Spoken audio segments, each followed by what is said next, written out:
Sir ஒரு plane 30,000 அடியில் போயிடுது சார். திடீர்னு கேப்டன் ஸ்பீக்கரில் அலறான், ஓ மை காட், ஓ ஓய் ஷேட், ஓ ஓய் காட், ஓ மை காட்னா எல்லாம் பயந்துட்டான். கத்துறான், பயந்து கத்துறான், எல்லாம் பயந்துட்டான். அதில் ஒரு மெட்ராஸ்காரன் மட்டும் தான் தைரியமாக உள்ளே போனான்.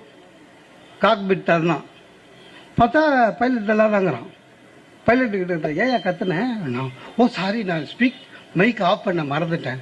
என்னாச்சுண்ணா? ஒன்றும் இல்லை, காஃபி குடித்தேன், சிந்திச்சு பேண்ட்டெல்லாம் நனைஞ்சிச்சுண்ணா. இவன் சொன்னான், வெளில வந்து பாத்தியா எல்லார் பேண்ட்டும் நனைஞ்சிச்சு, இதுக்கா கத்துற? ஆக நம்முடைய வழிகாட்டி ஸ்ட்ராங்காக இருக்கணும்.